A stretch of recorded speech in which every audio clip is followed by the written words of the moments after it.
What's going on, YouTube? JT's Reborn here, and welcome back to another edition of my DC comic book reviews. And in today's video, we're going to be talking about Teen Titans Academy number 8. This one's written by Tim Sheridan, and it kind of picks up, I guess a little bit of time has passed since the previous issue with Gorilla Greg. And yeah, so we have new students getting ready to enroll at this academy. We have new parents showing up, trying to get new people to roll in, because that's what we need. More new characters, more. Just keep throwing more in. Don't take your time starting out with a small foundation and slowly building up to it, because that would make the story more engaging. No, let's just throw more people into this thing, because this already overcrowded mess of a book just needs more people. So, but I will say this though, the first 2 pages did give me one funny line. So anyways, Donna Troy and Mr. Cyborg, as they're calling him this, are introducing the parents in that to the academy, like trying to say, hey, this is gonna be a good place for your kids. One of the parents references the statue of Roy Harper's, like, that statue, wasn't he one of your guys that one of your other guys murdered? So yes, they're referencing the death of Roy Harper and the fact that Wally West killed him in Heroes in Crisis, aka one of the most hated storylines of the past couple of years. You know, with all the different retcons and changes to this book, which this book doesn't really acknowledge a lot of continuity. It kind of like makes up its own stuff half the time, because like it references things that happened in the past, but when you consider some characters' ages and that have changed from, you know, New 52 to Rebirth and such, like it causes more confusion. Like, okay, you're referencing from a pre New 52 timeline, but then like Infinite Frontier happened. The continuity in DC makes absolutely no sense anymore. It's like everything's canon, but if everything's canon, that contradicts things. I don't exactly know. But so anyways, Wally shows up with his 2 kids wanting to enroll in the academy, and then someone shouts, "It's the killer!" And he's got hostages with them. Okay, that's a little bit of funny humor there. I'll give the writer props. That one bit did make me laugh. So Wally's there. He wants to enroll his kids at the academy, which it would be nice to have characters that have more storylines focused on them, so you can have them to focus on in this book, but probably not. And we can see them playing with Beast Boy, which, you know, is kind of strange now, considering Beast Boy is a full-blown adult and he's letting kids touch him like that. I don't know about you, that seems kind of weird to me now that I think about it. But okay, we'll move on that. We won't question that. But anyways, some other kids are they're stealing this Miguel kid's H-Doll because they're trying to summon the spirit of Roy Harper. We also see all the couple hundred other characters. There's this character who shows up, Call Me Nevermore, yes, because we need more characters thrown in this book, which I can't remember. In fact, it comes to a point where even Beast Boy kind of becomes self-aware. It's almost like the characters themselves are becoming self-aware of just all the stuff that's going on in this book. So Raven references what's going on with changes in Dane, and Beast Boy's even like, who's Dane? He's like, what? I'm serious. There are way too many kids around here. It was bad enough when we started, but then we brought in Markovian refugees and wait, what did I say? Blah, blah, blah, blah, blah.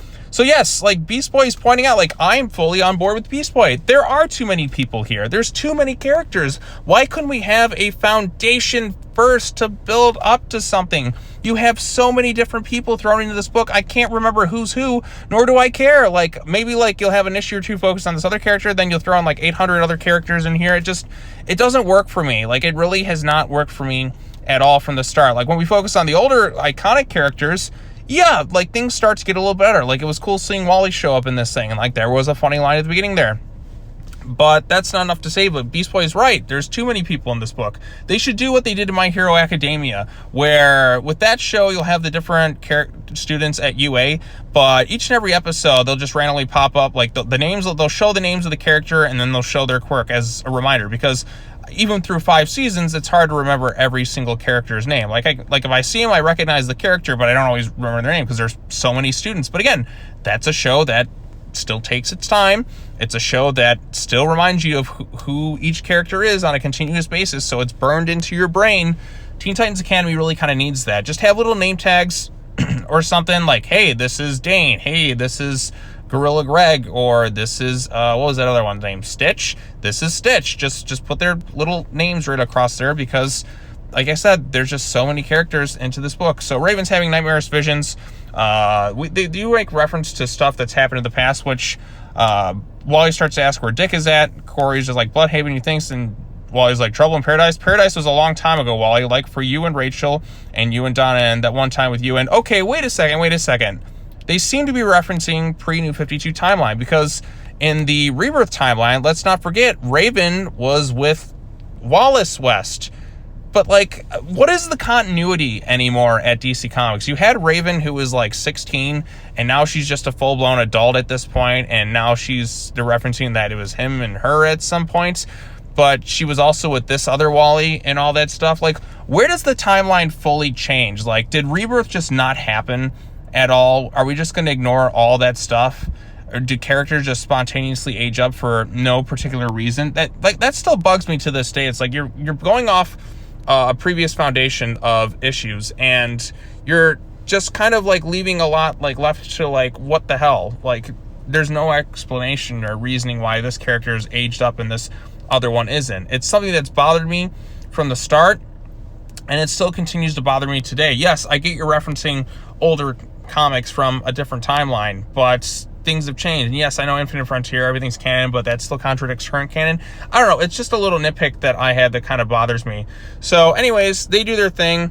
Red X shows up just completely out of the blue, completely in the middle of the open, and you have all these different students here, and they pretty much do nothing. He doesn't have any bombs or weapons. He just goes there to talk. Wally West could, of course, take this guy out, but they're like, no, Wally, it's too scary. Even though you're the fastest man alive, you're so much faster than this person can even think. You shouldn't be able to even touch you or anything like that, but you can't stop him. We have this guy in our sights, but we can't do anything. Yo, take the mask off. You can move everybody out. I mean, what the hell? Like, come on. Like, you can move so fast that you can get everybody out of that entire building before he even blinks. But no, instead, Wally just kind of gets taken down. Nobody can touch Red X. Everyone's just kind of weak, and Cyborg gets hurt and all that other stuff. Then Wally goes to talk to this girl with her dog or whatever, and that's pretty much it. So we got that storyline. I guess they're going to add more stuff to it. So then Cyborg tries to, Starfire tells everyone about Mr. Cyborg. Victor has regained control of his motor function, is currently resting, and they're trying to ask how he is. And Red X they're talking about, and all that other stuff. Rachel's telling everyone about her various visions, about how the whole future is doomed and all that other stuff. Then these kids steal this H-dial from Miguel, kind of like a bunch of little assholes, whoever their names are. I can't remember half their names anymore, because there's hardly been any development or focus on all these characters, because as soon as you may get a moment to like get to know one, 100 more just kind of take its place. So then they do their whole H-dial thing. They were going to summon. Not much really happens. And then Roy Harper shows up at the very end of the issue. So Roy is back, everyone.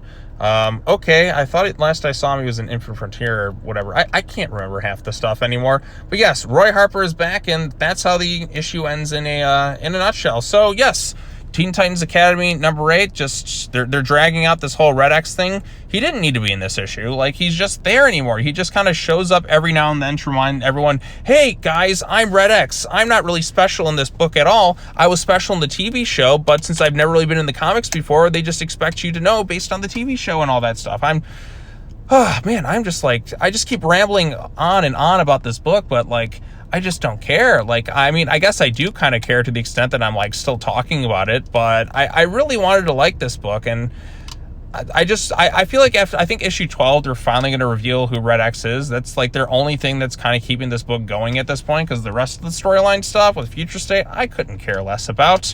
There's more interesting storylines going on in other books, and it just sucks that I want a good Teen Titans book, and we just haven't really had one. I guess I heard Titans United is pretty good, so I may have to check that one out, but that one's like, I think it's outside of continuity in that. But like in terms of the main universe, we have not had good Titans content in a few years.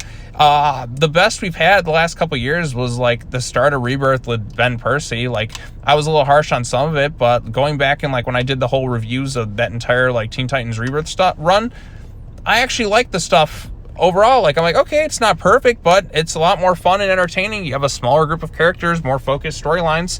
And then you had the disaster that was the Glass Thompson run, which led into this thing, which they're playing off the continuity of it in a way, but not really. I don't know. See what I mean? Nothing makes sense anymore. But that was a disaster. But I'll say this, that at least had more focus. It was a lot easier to follow. This is actually, I feel, objectively may be worse in a way because there's just kind of too much crammed into it. But the other one was just worse for some of the characters, though. It's kind of like it's a trade-off. Like, you want a more focused story, you can check out the other one, but one that's really just awful for every character involved, you get the Glass Thompson thing. Like, this isn't like get me as angry as that, but like it's a lot messier. So yeah, Teen Titans, like, wow, when are we going to get a good ongoing Teen Titans book? It's beyond me. Like I said, I thought Teen Titans Academy sounded really exciting from the start, but they really dropped the ball on this thing, and they just keep throwing more stuff in there to try and fix it and make it work, and it's just not going to work. They really screwed up out the gate, and now it's just horrible patch job after horrible patch job. That's kind of where I'm at with the book. So yeah, we'll see what happens in the next issue. Like I said, it's just whatever anymore.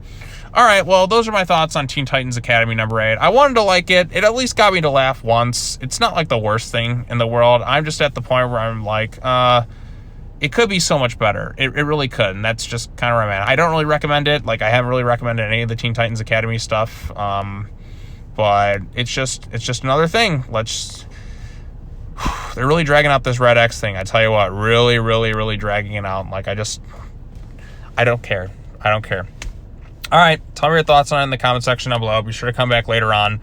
I still got a lot more annuals and comic books to go through, but we're going to get there. We're definitely going to get there. I have a couple Batman, Nightwing, Detective Comics annuals. I got a DC Comics villain thing, and I just want to get this one out next and then move on to the next thing. That's all I got to say. As always, take care now. Bye-bye then, and I will see you all in the next video. Peace.